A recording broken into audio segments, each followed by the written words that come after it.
جس کی وجہ سے عورت اب شادی سے پہلے یا شادی کے بعد دوسروں پر کم انحصار کرتی ہے۔ اس وجہ سے خاندان کا ادارہ کمزور ہوا ہے اور آئے دن طلاقیں اور نئی شادیاں ہوتی رہتی ہیں۔ ہیڈنگ نمبر 3، جذباتی شادیاں۔ موجودہ دور میں جذباتی یا محبت کی شادیوں کا رواج بھی بہت زیادہ ہو چکا ہے۔ یہ شادیاں وقتی جذبات کا نتیجہ ہوتی ہیں اور جب جذبات ٹھنڈے پڑ جاتے ہیں تو ذہنی اختلافات رونما ہوتے ہیں اور اس طرح یہ شادیاں ناکام ہو جاتی ہیں اور گھریلو زندگی بدنظمی کا شکار ہو جاتی ہے۔ ہیڈنگ نمبر 4، روایات سے انحراف۔ یہ بات مشاہدے میں آئی ہے کہ موجودہ دور کے والدین تھوڑے قدامت پسند ہیں جبکہ اولاد ترقی پسندی کی طرف راغب ہے اور خاندانی بندھنوں سے آزادی چاہتی ہے۔ والدین اور اولاد کی باہمی کشمکش نے بھی خاندانی زندگی میں بدنظمی اور انتشار پیدا کیا ہے۔ ہیڈنگ نمبر 5، بلند معیار زندگی کا تصور۔ موجودہ دور میں بلند معیار زندگی کے تصور نے بھی اخراجات میں خاطر خواہ اضافہ کیا ہے اور جب کوئی خاندان اپنی جائز آمدنی سے ان اخراجات کو پورا نہیں کر سکتا تو وہ رشوت کی طرف راغب ہوتا ہے اور اگر رشوت کے مواقع نہ ہوں تو گھر میں لڑائی جھگڑا شروع ہو جاتا ہے اور بعض اوقات بات علیحدگی تک پہنچ جاتی ہے۔ ہیڈنگ نمبر 6، جھوٹی نمود و نمائش۔ ماضی میں خاندان زندگی بڑی مادہ اور نمود و نمائش سے پاک ہوتی تھی، لیکن جدید خاندان میں قناعت پسندی اور صبر و تحمل کی جگہ جھوٹی نمود و نمائش نے لے لی ہے۔ سوال نمبر 3، خاندان کی تعریف کریں اور مثالی خاندان کی خصوصیات تحریر کریں۔ جواب۔ ہیڈنگ آئے گی خاندان۔ قدیم یونانی مفکر ارسطو نے کہا ہے کہ انسان معاشرتی حیوان ہے، اس لیے وہ اپنے جیسے دوسرے لوگوں کے بغیر نہیں رہ سکتا۔ جو شخص معاشرے سے الگ تھلگ رہتا ہے وہ دیوتا یا حیوان اس نے خاندان کو ایک فطری ادارہ قرار دیا ہے جس کی بنیاد انسانی ضرورت پر ہے، کیونکہ کوئی بھی فرد اپنی ضروریات تنہا پوری نہیں کر سکتا، لہٰذا وہ خاندان کی تشکیل کرتا ہے۔ خاندان دو یا دو سے زیادہ افراد کا ایسا گروہ ہے جو ازدواجی اور خونی رشتے منسلک ہوں اور اکٹھے رہ رہے ہوں۔ یہ گروہ ماں باپ اور بچوں پر مشتمل ہوتا ہے۔ ہیڈنگ آئے گی ایک مثالی خاندان کی خصوصیات۔ ایک لائن لکھی جائے گی، ایک اچھا اور معیاری خاندان ہی فرد اور معاشرے کی ترقی اور خوشحالی کی ضمانت مہیا کر سکتا ہے۔ ایک اچھا اور معیاری خاندان کو مندرجہ ذیل خصوصیات کا حامل ہونا چاہیے۔ پوائنٹ نمبر 1، مثالی خاندان کے افراد میں باہمی اتفاق، تعاون اور اشتراک ہوتا ہے۔ پوائنٹ نمبر 2، مثالی خاندان کے افراد خدمت، ایثار، محبت اور شفقت کے اصولوں پر عمل پیرا ہوتے ہیں۔ پوائنٹ نمبر 3، مثالی خاندان میں ماں اور باپ دونوں تعلیم یافتہ ہوتے ہیں جس سے بچوں کی تربیت پر بھی اچھا اثر پڑتا ہے۔ پوائنٹ نمبر 4، ایک مثالی خاندان کی آمدنی معقول ہوتی ہے اور فضول خرچی سے اجتناب برتا جاتا ہے۔ پوائنٹ نمبر 5، مثالی خاندان کے افراد ایک دوسرے کے ساتھ رواداری سے پیش آتے ہیں اور والدین کی اس خصوصیت کا اثر براہ راست بچوں پر بھی پڑتا ہے۔ پوائنٹ نمبر 6، مثالی خاندان میں والدین کو اپنے حقوق و فرائض کا صحیح شعور ہوتا ہے جس کا مثبت اثر براہ راست اولاد پر پڑتا ہے۔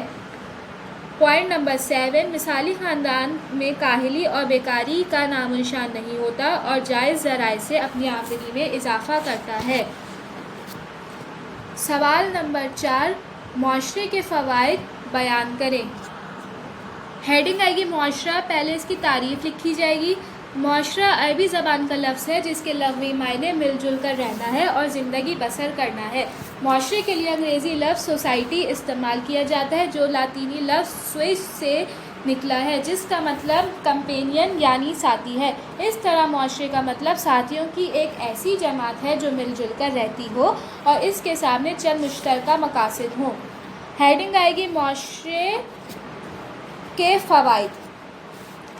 ہیڈنگ نمبر 1، نسل انسانی کی بقا اور پرورش۔ پیدائش کے وقت انسان کا بچہ دوسرے جانداروں کے بچوں کے مقابلے میں بہت کمزور اور نازک ہوتا ہے۔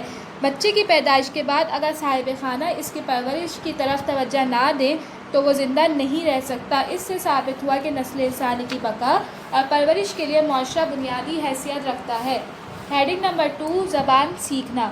معاشرے ہی کی بدولت ایک بچے کو قوت گویائی حاصل ہوتی ہے۔ اگر بچے کو پیدا ہوتے ہی معاشرے سے الگ کر دیا جائے تو دوسرے انسانوں کی طرح بات چیت نہیں کر سکے گا، بلکہ وہ تمام تر دودھ پیتے بچوں کی طرح ہوں غاں ہی کرتا رہے گا۔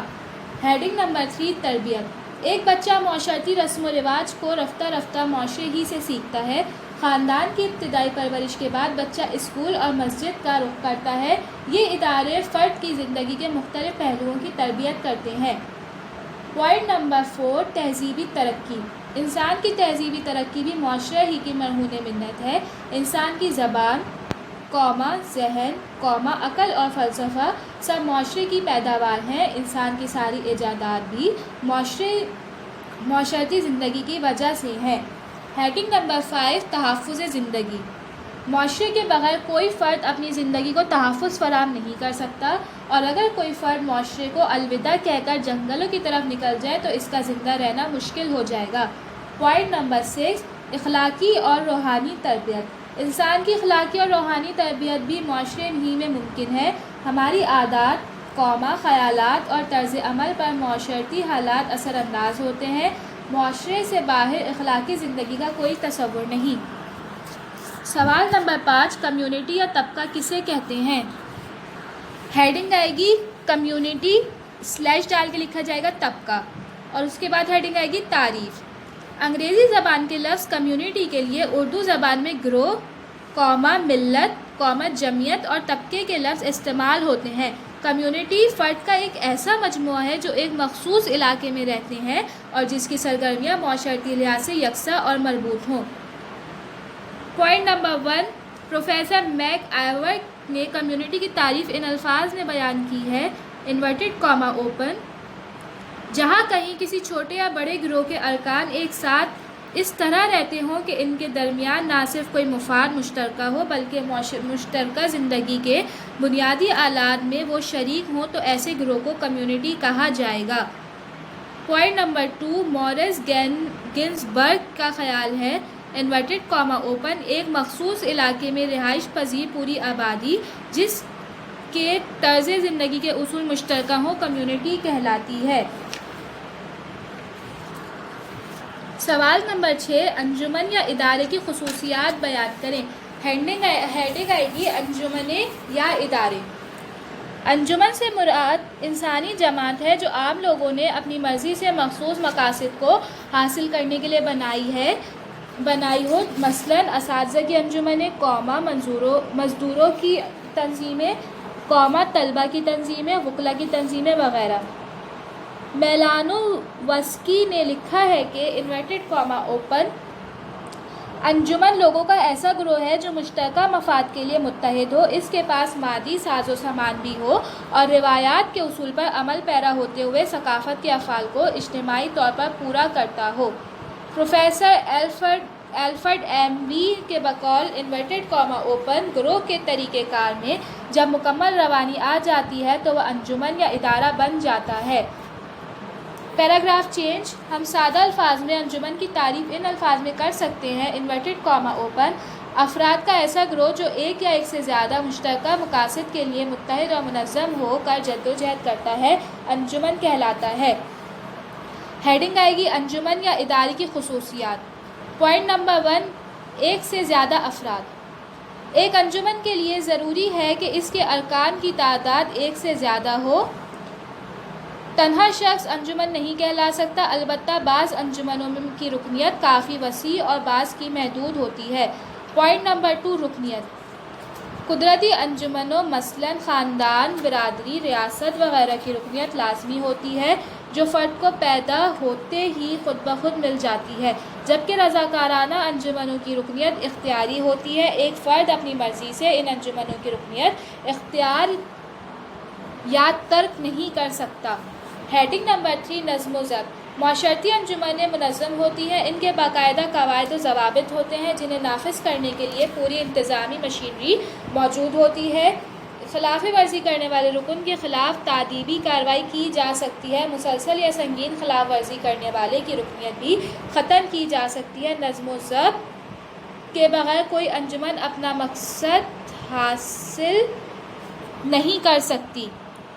Point number 4 پائیداری. انجمن کی صورت میں افراد کے درمیان اتحاد و تعاون عارضی نہیں بلکہ دیر یا دیرپا اور مستقل ہوتا ہے، جبکہ ایک عام گروہ کا اتحاد عارضی ہوتا ہے، خواہ وہ کتنا ہی منظم کیوں نہ ہو. مثلاً ڈاکوؤں کا گروہ وہ خواہ کتنا ہی منظم کیوں نہ ہو ادارہ نہیں کہلا سکتا، کیونکہ ان کا یہ اتحاد عارضی ہوتا ہے.